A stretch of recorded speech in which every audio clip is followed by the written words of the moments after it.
አሰላሙ አሌይኩም ወራህመቱላሂ ወበረካቱ። ሰላም ጤና ይስጥልኝ። እንዴት ናችሁ? ደህና ናችሁ? እኔ ደህና ነኝ አልሐምዱሊላህ። ዛሬ አብርሽ ከሩታ ዘንድ በጣም ያልጠበቀውን ነገር ነው ያገኘው። በህልሙ እንኳን ራሱ አይተውም ማለት ነው። በቃ እንዴት ያለ ባህል አለን ማለት ነው። አሁን እኛ ኢትዮጵያ በቃ ብዙ ብሔር ብሔረሰቦች አሉን አይደለም እንደ እና እንደ እንትናችን ማለት ነው። በቃ ብዙ ባህል አለን ማለት ነው። አሁን አብርሽ አማቶቹ ቤት የማይገባው ምላሽ ስላልተጠራ ነው አሉ እና ምላሽ ስላልተጠራ መሄድ አይችልም ብለው ዛሬ ተደብቆ ሄዶ አይተው መጥቷል ማለት ነው። ግን በቃ ሶስት ነው የሚሆንበት እንግዲህ ልጁን ሳይ ካመሸ ልጁ ሳይ ካደረ በቃ ባይኑ እንዲህ ነው የሚልበት እና ግራ ነው የሚገባው። ወላይ ግራ ነው የሚገባው። ግራ ይገባዋል ማለት ነው። የሚያደርገው ነገር ቅጡት ፊት ነው የሚለው። ምክንያቱም እንደፈለገ መጥቶ ማየት አይችልም።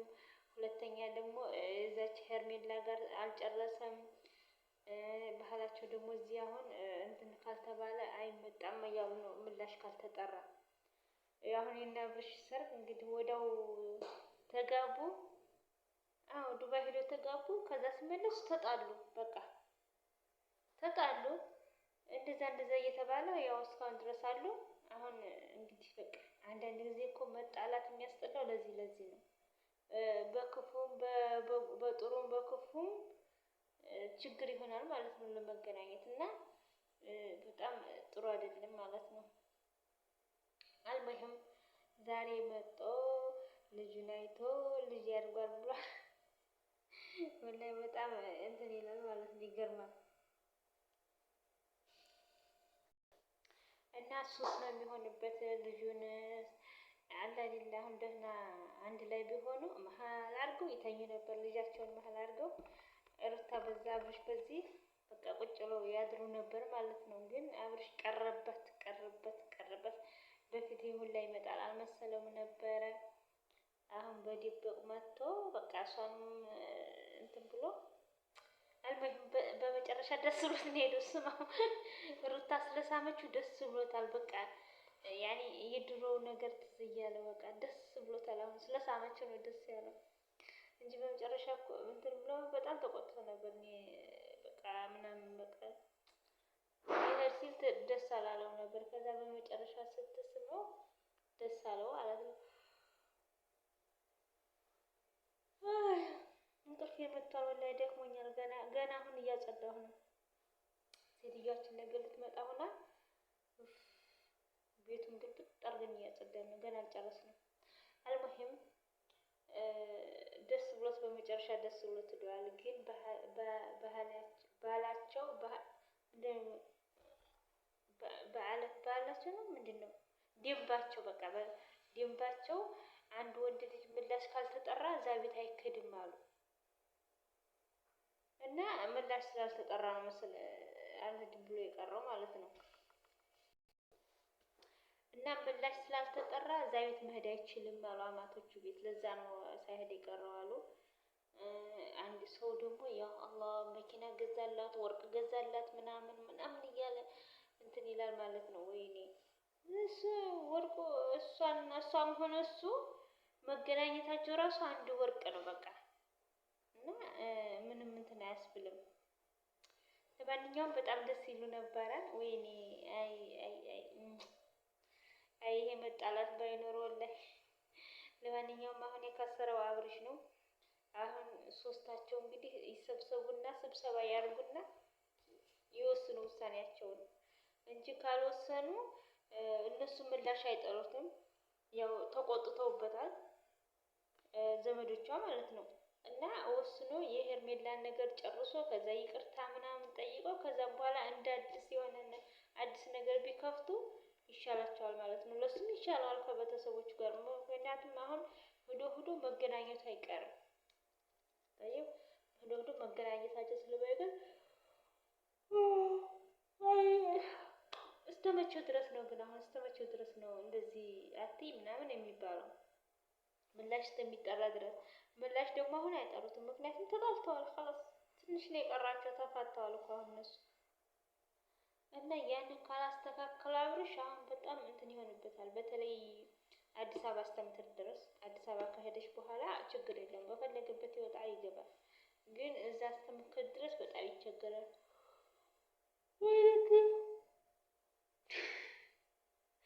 ወላጆች ገለገለኝ ነው አስተፍርላላዚ እንቅልፍ የምትለው እና ለማንኛውም ነው የምላችሁ። በቃ አብርሽ ደስ ብሎታል። ሩታ ስመው ዝች ላይ ስመው ይችን እንግዲህ አይነካካትም። እኔ አልስመውም ምክንያቱም ሄርሜላ ስስመው የፈረመችበትን ነው እንደሱ መጥቶ ሳሚኝ የሚላል ያ አልሞህም እንደዛ ነው። ሰይድ ደግሞ የሄደበትን አላማ እያስፈጸመ ነው እየፈጸመ ነው። ላገባም ብሏል። የሀጅንም ነገር ደግሞ እንዳልኳችሁ በባለፈው ሊጣላ መጥቷል ነው የመጣው ብያቸው አልነበረ። አሁን የሀጅ በባለፈው ሀጅ ሚስት ሄዶ ሀጅ ከሚስቱ ዘንድ ወርቋንም ብሯንም እቃዋንም ሻሽጦባት ነው ሄደው እና እሱን ሊጣላ ቤቱ ሄደ። ቤቱ ያንን ሽጦ ሽጉጥ ነው የገዛው ሀጂ የጫልቱን ብር ወስዶ ሽጉጥ ነው የገዛው። ሽጉጥ ደግሞ ምን ሊሆን ነው? ሰይድን ሊማታበት ሽጉጥ ነው የገዛበት እና ሰይድ ደግሞ ቤቱ ይሄድና ያን ሽጉጥ ሲፈልግ አጥቶታል ማለት ነው። ሀጂ ከወጣበት ሚስቱ ዘንድ ሄዶ ሽጉጡን ሲፈልግ አጥቶታል። ሚስቲቱ አልነገረችበትም ያለበትን ቦታ ማለት ነው። ከዛ ሚስቲቱን እደፍርሻለሁ ይላታል። ካልነገርሽ ይደፍርሻለሁ፣ እሱን አልነግርም ካልሽኝ ሀጂን ደውይና ና ቶሎ በይው፣ ሰይድ እንደዚህ እያደረገኝ ነው ሊደፍረኝ ነው እና ና ቶሎ ደውይበት ሲላት አልደውልበትም ብላለች ማለት ነው ልጅቷ። ደውይና ና ቶሎ በይው ሲላት አልደውልለትም ምናምን ብላ እንትን ብላለች ልጅቷ ማለት ነው። አልደወለችለትም። ከዛ ሲያስፈራራት እደፍርሻለሁ ምን እላለሁ እያለ እንደዛ ሙጭጭጭ አርጎ ሲታገላት እኔ ግን ሰይድ ግን ምን አባቱ ነው እና እንደዛ ሲታገላት በቃ ሀጅንም ያለበትን ቦታ አልነገረችውም። እሱም ደውሎ ደግሞ አላስመጣችለትም። ከዛ ሲናደድ ምንድነው በቃ ትቷት ሄደ ልጅቱን። አሁን በካሜራ ፊት ለፊት አልደፍርሽም አላት እንጂ ካሜራ ጀርባ መጥቼ በቃ ያሰብኩትን ሳልፈጽም አልሄድም ሲያስፈራራት ነበረ። በስልክም ደግሞ ጣግባም ነው ያስፈራራት ነው። እየታገላት እንደዚህ ይታገላታል። ሀጂን ደውይለት እናስመጭ ምናምን እያለ ማለት ነው። አልሙሂም ሀጂ 3 ቀኑ ከጠፋ ነበረ። ባለፈው ሚስቱ ጠፋ፣ ሀጂ ጠፋ፣ የታደርሳችሁት ነው እያለ ሰይድን ስትጠይቀው ይህን ያህል ዶላር አምጪና ሀጂ ያለበት እነግርሻለሁ ብሏታል ማለት ነው። ሰይድ ይህን ያህል ዶላር ብር አምጪና ሀጂ ያለበት እነግርሻለሁ እያለ እንትን ሲላት ነበረ፣ ብር አምጪና። ከዛ እሷ ደግሞ ብሩን አልሰጠም ምናምን ብላ ዝም ብላለች ማለት ነው ሚስቲቱ። ከዛ ዛሬ እየደበደቡ የሆነ ቪዲዮ ይልኩላታል ለሚስቲቱ ማለት ነው የተደበደበበትን እና ደግሞ አግተውት ማለት ነው። ሰይድና የሰይድ ጓደኞች ሀጅን አግተውት እየደበደቡ ሀጅ እንትን ሰይድን ይቅርታ ጠይቅ ምናምን ይሉታል። ጫልቱንም ይቅርታ ጠይቅ እያሉ ይደበድቡታል ማለት ነው። በድምጽ ነው የላኩላት እና እየደበደቡ ይቅርታ ጠይቅ እያሉ ይደበድቡታል። ሰይድን ይቅርታ ጠይቅ ይሉታል። ጫልቱን ይቅርታ ጠይቅ እያሉ በቃ አልሙሂም ሙስጠፋንም ምናምንም ይቅርታ ጠይቅ እያሉ ይደበድቡታል ማለት ነው። አግተውት ያው ሰይድና የሰይድ ጓደኞች። አሁን ሰይድ ነው እንደዛ የሚያደርገው። ምክንያቱም በፊት ጫልቱ ና ቶሎ ብለህ ስትለው እሺ እመጣለሁ መጥቻ አሳስረዋለሁ ብሏታል። ከዛ ደግሞ እሱ ቤት ሄዶ ደግሞ ሚስቱን ደውይና ና ቶሎ በይው ወይም ደግሞ ሽጉጥ ያለበትን ንገሪ ሲላት ሽጉጥ ያለበትን አልነግርህም ምናምን ትለዋለች። አልሙሂም እንደዛ እንዳለ በቃ ትቷት ሄደ። ሚስቱን ነው ትቷት ሄደ እያስፈራራችው። ከዛ 3 ቀኑ ነው ከጠፋ እያለ ሚስቱ እየደወለች ሰይድን ትሳደባለች፣ ጫልቱን ትሳደባለች ምናምን።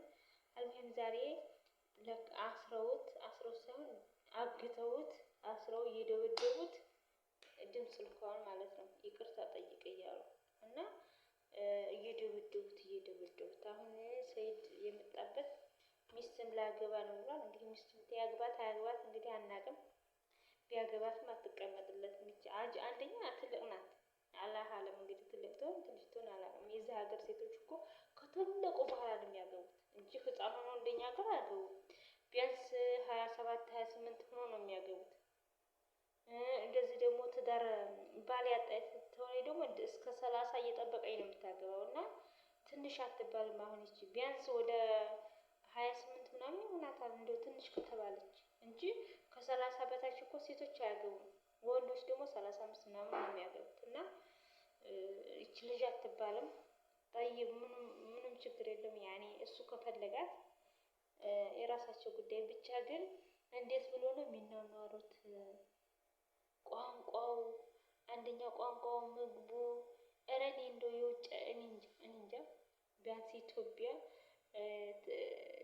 ማነው እንትን ተኦሮሞ ተትግራይ ከምናምን ቢጋቡ ይሻላል እኮ። ግን አረብ አንደኛ ስራ አይሰሩም፣ ሁለተኛ ደግሞ በቃ ቁጭ ብለህ አምጣ አምጣ አምጣ አምጣ ነው። ልጅ ከወለደ ደግሞ ሰራተኛ ያዝ ነው፣ ሰራተኛ ያዝ ነው የምትለው። ልጇን እንኳን ቁጭ አሳደግም እኮ ልጅ ከወለደ ሰራተኛ አምጣ ነው የምትለው። እና እንዴት ብሎ እንደው ከተጋቡሽ ያኔ ከፈለጋ ካገባት እሺ ካለችው እንዴት ብሎ ያገባታል ነው። እና ችግር የለውም ያግባ ካገባት። ብቻ ግን አሁን እዛም ጋር ሰው እየተጣላ ነው። አሁን እየተጣላ ነው። ቪዲዮውን ይወጣላቸዋል። ግን ቪዲዮ እንትን ድምፅ ነው የላኩት እየደበደቡት ማለት ነው። ሀጅ እየደበደቡት እና በጣም ያሳዝናል። ሰይድ እንኳን እንደው በቃ ዝም ብሎ የሆነ ነገር አለው መሰለኝ እንጂ በጤናው አይደለም። ምክንያቱም ሴት ለሴት ያሮጣል፣ ለሰው ብሎ ይጣላል። አሁን ለሰው ብሎ እኮ ነው እዚህ ውጥንቅጥ ውስጥ የገባው እንጂ አሁን ጫልቱ የራሷ ጉዳይ ቤተሰብ አለ ያልተፈለገ የራሷን እኮ እያዋረደ ነው። እሱ በዚህ ይጣላል፣ እሷ በዛ ምታት ታረግዛለች፣ ትወልዳለች። እሱ ለእሷ ብሎ በዛ ይጣላል። ላኪን እንዲሁ እንጃለት አልሙሂም የራሳቸው ጉዳይ። ውዶችዬ ዛሬ ቪዲዮ ይህን ይመስላል።